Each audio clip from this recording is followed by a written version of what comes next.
bilang masalah dalam militer. Saya koreksi, itu Minerva yang menyampaikannya. Oh iya, bukan yang kalau yang militer untuk menghadapi masalah internal seperti pembulingan atau Pembulian. Uts. halo. Selamat datang Pak. Silakan duduk. Pak. Silakan. Halo sobat-sobat sudah dikara dimanapun kalian berada. Selamat pagi, siang, dan malam. Hari ini kita kedatangan tamu-tamu yang sangat spesial ya, di mana kami akan membahas topik mengenai bela negara dan bela negara dalam bidang ekonomi. Mungkin Bung di depan ini bisa memperkenalkan diri terlebih dahulu. Silakan. Saya Bung Levan. Dan saya Bung Boris. Saya Bung Axel. Dan saya sendiri Ale.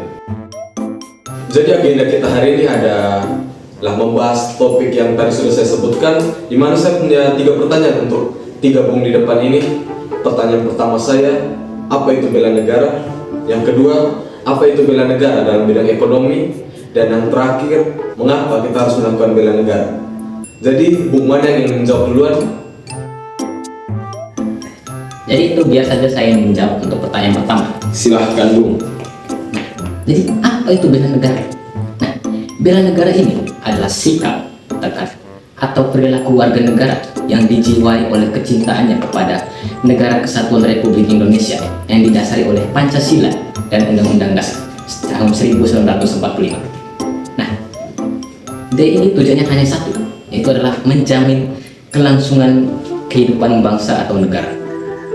Jadi, selain dia hanya pengertiannya ini, dia tidak selamanya dalam kayak bentuk perang atau membela itu dalam kayak ya seperti fisik, kayak menggerakkan kekuatan militer atau para tentara.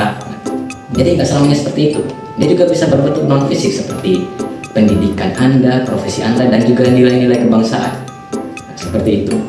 Jadi bela negara ini luas ya bung konteksnya? Yes, sangat luas. Jadi berbagai bidang tuh bisa masuk dalam bela negara. Jelas. Baik, untuk pertanyaan selanjutnya, bung di depan menjawab, mungkin Bung Devan. Oke, dalam bela negara dalam bidang ekonomi. Jadi dalam konteks ekonomi ini, kita membela negara berarti kita berupaya untuk memperkuat kedaulatan ekonomi bangsa kita agar tidak selalu bergantung pada kekuatan dari asing gitu. Jadi ini merupakan sebuah kemandirian negara kita dan kesejahteraan kita bersama. Mungkin ada implementasi misalnya. Implementasi. Jadi peranan mungkin saya contohkan dari untuk dalam konteks siswa ya, biar seperti kita sendiri ya. Dalam konteks siswa mungkin kita dengan mencintai produk lokal. Namun mencintai produk lokal dan melakukan produk lokal ini bukan hanya untuk siswa ya, untuk seluruh warga masyarakat Indonesia. Seharusnya seperti itu. Kita harus bangga kan? Kita harus bangga menggunakan produk dalam negeri ya. Kalau untuk UMKM apakah ada sangkut pautnya dengan bela negara dalam bidang ekonomi, Bu? Kita membela negara itu dalam konteks UMKM Ya. artinya kita membeli segala sesuatu yang UMKM ya, seperti makanan-makanan contoh ya, kita membeli makanan, mungkin ada UMKM yang makanan khas dari Indonesia itu sendiri, sehingga artinya kita tidak menggunakan produk-produk dari luar untuk memajukan dan karena dalam konteks bela negara ini. Jadi kita mendukung perputaran ekonomi dalam negeri atau dalam daerah lah, dengan membeli UMKM yang membeli bahan dasarnya, misalnya makanan itu dari petani lokal. Dari lokal seperti itu. Baik. Jadi langsung saja untuk pertanyaan terakhir kita serahkan ke Bung yang belum menjawab, Bung Axel, mengenai mengapa kita harus melakukan bela negara. Silakan Bung. Terima kasih Bu. Sama-sama. Izin Bu. Baik. Saya akan langsung menjawabnya. Jadi, kenapa kita harus memiliki rasa bela negara? Itu sangat penting merasa bela negara. Analogi sederhananya seperti ini Bu.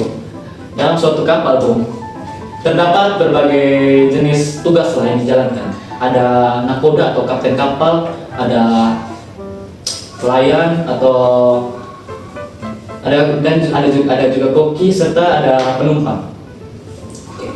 Ketika kapal itu mengalami badai atau kebocoran, tidak hanya kapten kapal saja yang menangani masalah tersebut. Ada juga tidak? Halo.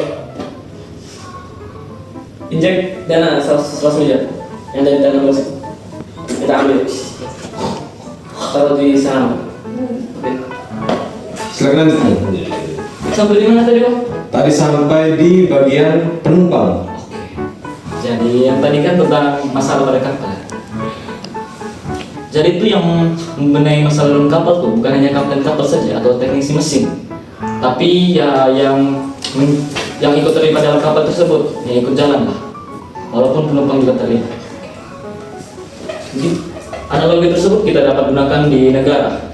Kalau dalam negara tersebut mengalami suatu masalah seperti masalah ekonomi dan lain-lain, ya yang membenahi masalah tersebut bukan hanya seorang presiden atau menteri-menteri, tetapi ya kita masyarakat juga harus ikut terlibat.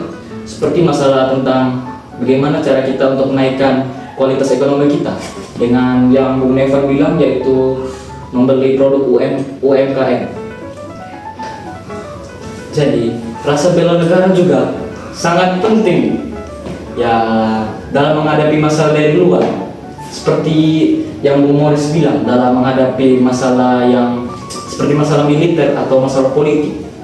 Tetapi tidak hanya masalah fisik seperti itu, rasa bela negara juga dapat berfungsi sebagai penangkal atau perisai untuk kita melindungi jati diri bangsa kita dan rasa persaudaraan kita.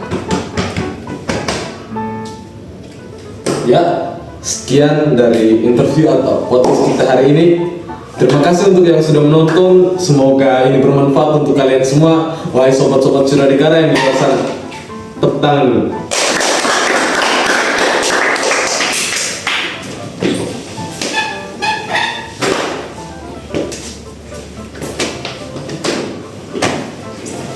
Ya.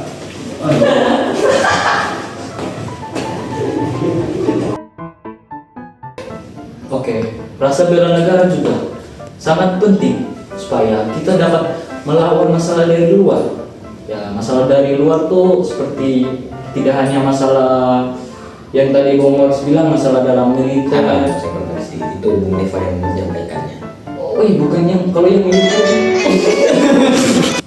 Untuk menghadapi masalah internal seperti pembulingan atau Pembulian. ya